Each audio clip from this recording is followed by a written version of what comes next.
Alright people, what's up everyone, and welcome to another First Reviews reaction video with your boy Gore. That's me. And I am here to take a look at the first reviews for Halo Infinite, which of course comes out in a couple days. Just saw that some people posted their reviews and I'm like, ooh. So I'm excited. I cannot wait for it. I hope they release the campaign like late tomorrow, because they usually do that, right? They usually release like games at like midnight or whatever sometime. Watch, it'll probably be like 3 a.m. my time, because East Coast, I guess. That'll suck. But I do really want to do a live stream for the campaign when it comes out, so I'm considering doing that maybe on Wednesday. I don't know, we'll see. But I am super excited for that campaign. The multiplayer has been great. I haven't played it in the last week or so, but I haven't really been playing a lot of stuff recently. So but I am so excited for that campaign. I cannot wait. So let's find out if it's good or not. I'm gonna guess. If I had to guess a score. All right. So the 3 for 3 games in the past, he had, of course, Halo 4, which is I think a 88 on Metacritic, like high 80s, which I love that game. I don't care what anybody says. And then Halo 5, which was I think mid 80s. So while people always talk crap about those two games, they always get great reviews. They don't get Bungie great reviews when it comes to their Halo games. They get around like the Halo ODST stuff, Halo 3 ODST scores, which was like mid 80s. I'm gonna guess this one's gonna be better. I'm gonna say high end 90. That's the highest it'll go. And right now I'm gonna say it's an 80. I'm gonna say it's an 89, with potential for it to drop a little bit, or maybe go up a point. I'm gonna say 89. That's my guess. So let's go. Let's see what it got.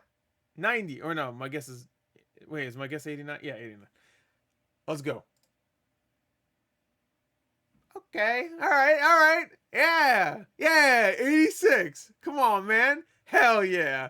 Yeah. It's been 6 years since the last Halo. Same score. Anyway, whatever. That's fine. What else we got? Pen 15. Hell yeah. Penis. All right. Oh yeah, Chorus. I forgot that came out. That's not bad. 74 reviews, 86. Okay, so a couple points less than I thought. Makes me maybe a little worried, because most people are talking glowingly about the multiplayer, so it makes me worried. Maybe to be fair, maybe some of these reviews are about how there's not a lot of content in the multiplayer right now, because you can't pick your own mode, and the progression's not great and stuff like that. Maybe I just hope that the reviews aren't about Halo's campaign. Like 86 is great, don't get me wrong, but I feel like the amount of glowing stuff I've heard about even the campaign, like some people got early stuff about the campaign and thought it was fantastic from what they played. Anyway, I guess let's find out. Halo Central, Windows Central. Halo Infinite is a phenomenal game that completely exceeded my expectations by seamlessly blending exciting new elements with Halo's traditional formula. 343 Industries has crafted its magnum opus. I could have just said created. Same shit. All right, so there's 4 10s. 9.5, 9.5. Game 4 gave it a 9.25. What did IGN give it? A 7? IGN Spain gave it a 9. Xbox Achievements gave it a 9. IGN gave it a 9. I guess let's read theirs. Halo Infinite single player campaign is exactly what the series needed. Thank you. It brings out the best in Master Chief's unique and satisfying combat style while leveraging old ideas to create memorable new moments. Its story falls short for both new and veteran players, but it was worth the 6-year wait. Okay. Oh, that sucks. I was hoping the story would be great in this one. I really want Halo to get back to like interesting stories, Like Halo 4's story was, I liked it a lot, but that was mainly because of the characters. So maybe the same thing was here. Will be here. Or what am I trying to say? Like who's the pilot character? We still don't even know who he is. Oh wait, hold on. Halo Infinite strives to transform what it means to be a Halo game, making Chief into a reluctant father figure for a young and naive AI and putting him into an open world setting. It turns out that was a risk worth taking for the franchise, as Infinite is an incredible game. Certain story elements are on the weaker side, and an amazing grapple shot makes the rest of Chief's equipment feel a bit lacking in comparison. But these are small shortcomings of what otherwise feels like the best Halo campaign in years, and an excellent evolution of what Halo can be. I was reading well for a minute. Just want to throw that out there. Okay, so cool. So they liked some of the story stuff, but also didn't like some of the other stuff. I wasn't expecting that to be the chief story. You know what I mean? Like I thought it was gonna be him and that pilot kind of bonding. You know what I mean? Hopefully we still got that, but you know, a fake Cortana, I guess makes sense.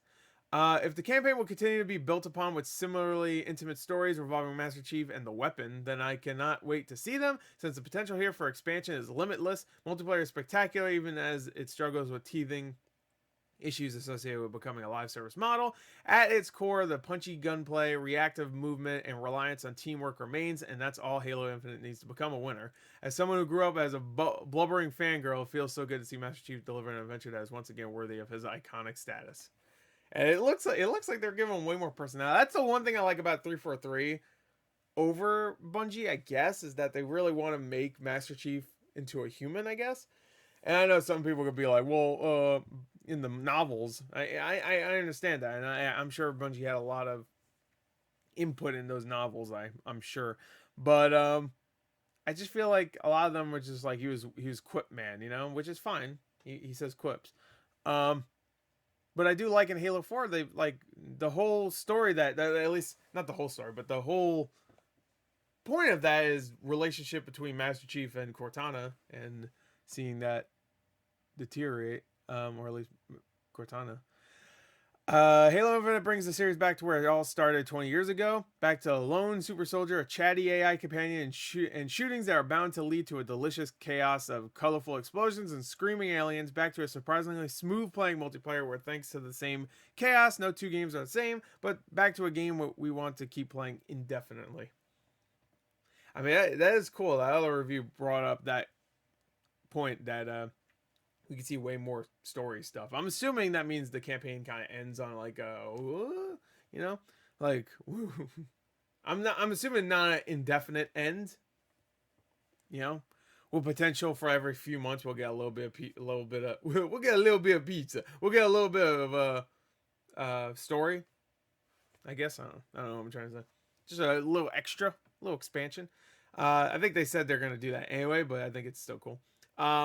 Hobby Consoles. It expands Halo's gameplay frontiers while making us feel just like home, with similar sensations to those of the franchise beginnings. Yeah, because like the original Halo, like once you get on Halo after you get off the Pillar of Autumn, it's really like, it feels open. Like maybe not open world, because you're still following a linear path for the most part, but it really, like, the environment's huge, and I feel like most of the other Halo games haven't had that at all, so, which is cool that it's being brought back. I would say I think Halo 2 had some pretty big worlds or environments too. It's just crazy that Halo 1 is I feel like the biggest one when it's the first one, you know? But I guess you could say that was because of its RTS upbringings, because RTS games are usually like big environments and you're traversing it. So, because originally Halo was going to be RTS. Yeah, maybe. Not, yeah, maybe that is true, but that might be the reason why it's so big. Anyway, like many, I'm sad that Halo Infinite doesn't offer cooperative multiplayer at launch. Yeah, if only because it's been a bulwark. You make your shit up of the series identity. It's a disappointing omission, but I have to judge the game before me, not the features I wish might be there. All right, that's half your review right now on this Metacritic. And by that measure, Halo Infinite is a rousing success. Whether you want a big, mysterious sci-fi adventure or a chance to engage with some intense PvP, Halo Infinite nails the shots where it counts and heralds a new era for, I was going to say generation, for one of gaming's most recognizable mainstays. Okay, well, let's read some not so great reviews. It's a little too positive. Okay, so only 4, 5, I guess, average reviews. Screamer. It's plausible Halo Infinite will eventually become an era-defining game, one that reestablishes it as a dominant shooter franchise. Well, right now it's dominant. I mean, Battlefield and Call of Duty fucked up this year. So right now it's dominant. So it's already kind of, just for now, this year, as a dominant shooter franchise, but it's not there yet, and there's no telling when it will be. It will. Just wait. Halo Infinite is definitely the game that will make 343 Industries. Oh, That's it. I thought it was gonna be it was gonna be more of that sense. After a few rocky attempts, this is a fun. I mean, that sentence makes sense. After a few rocky attempts, this is a fun and much needed return to form for the franchise. While the campaign feels a little empty, there's a there's huge potential for things to come in DLC, and despite some of the issues with multiplayer, the core gameplay itself is extremely enjoyable. I look forward to seeing where 343 takes the series from here. It makes me, I'm a little worried about the campaign, actually. Because even the positive reviews were like, yeah, I mean, it's cool. I like to see more. You know? I'm like, what does that mean? Oh, here we go. Halo Infinite might be the best campaign 343 has done, but considering I didn't love the last two, I'm not sure how much weight that carries. Okay. I mean, I liked Halo 4's campaign, honestly. Halo 5 is fun to play through, I guess, with friends, but no, I wouldn't really, I wouldn't say it's good. Exactly. Halo Reach remains the gold standard for me in that department. Yeah. And while I had, yeah. And while I had a lot of fun, a lot of fun here zipping around the open world, and I could see the potential of the concept. Something about Infinite feels small and unfinished to me compared to other Halo campaigns and other open world titles. I don't need or want a sprawling Assassin's Creed map that takes 200 hours to go clear, but I think I need more diversity than what's here. And a better story with better characters told within. Okay. You don't like the weapon? How about the pilot? They don't do anything with the pilot. When they first showed him like 2 years ago, I was like, oh, this is cool. I like this. Little guy to help Master Chief be a human or whatever. Because Cortana's gone. But Cortana's not gone, technically. I'm sure Cortana's going to be in the game. And I'm sure now we have 2 Cortanas. We thought we were going to have 0 Cortanas, but now we have 2. The fuck? And I'm sure Halsey's going to be there. And we got 3 Cortanas. What the fuck is this?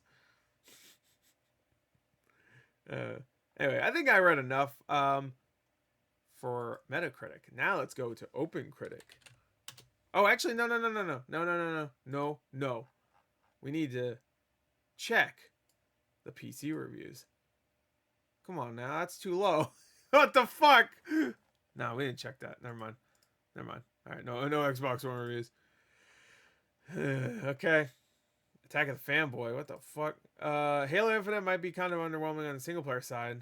Fuck, really? But multiplayer has tons of promise, and if 343 could tackle launch issues swiftly. Halo Infinite can't quite deliver on being an open world throw-by wits. The best shooting the series has seen to date. Yeah. A phenomenal single player experience that competes with the best this iconic series has to offer. Multiplayer needs a few. Okay, there you go. The campaign of it still shines. All right, cool. There's still a lot. Still a lot of good reviews here for the things.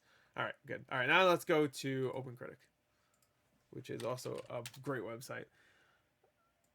Let's go Halo Infinite 86. Anything else here? Dungeon encounters? Why does that sound familiar? No. 65. I laugh, but I'm really sad about it.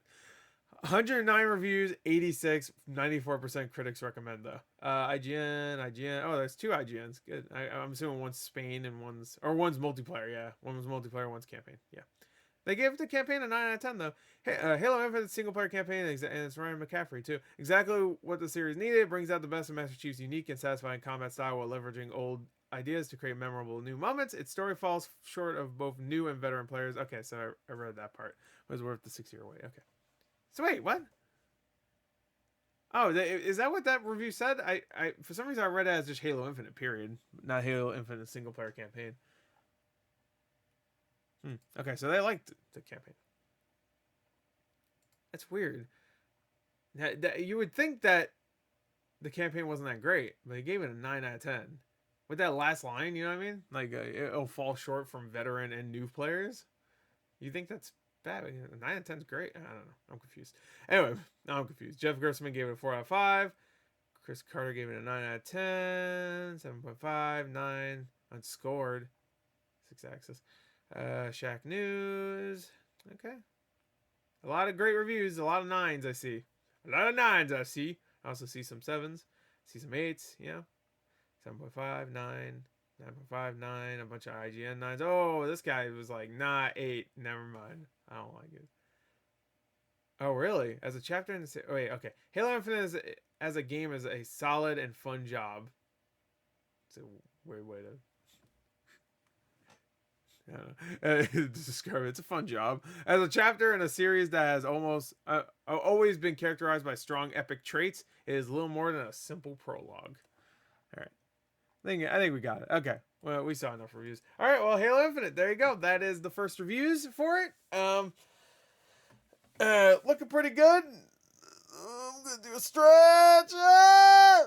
I'll be like that noise. And that's that. 86 on both Metacritic and OpenCritic. Still good. I mean, it could be worse, technically. But Xbox has had a pretty good year. Like Forza is like the highest rated game this year. Halo Infinite is the highest rated Halo since Halo 5. Well, actually, I guess Halo Wars 2 came out in between, so there you go. I guess that means something. Psychonauts 2, which I know is on PlayStation, but technically that's an Xbox thing, I guess. Flight Simulator came to Xbox. I'm sure there's other things. The Gunk comes out. That's coming to Xbox, right? I mean, comparatively to other years, it's been pretty good. Anyway, that's it. So I hope you enjoyed the first reviews. Went on a little too long, but you know what? We gotta read them. So that's it. I hope you enjoyed it. Thank you. Until next time. I'll see you guys later. Goodbye.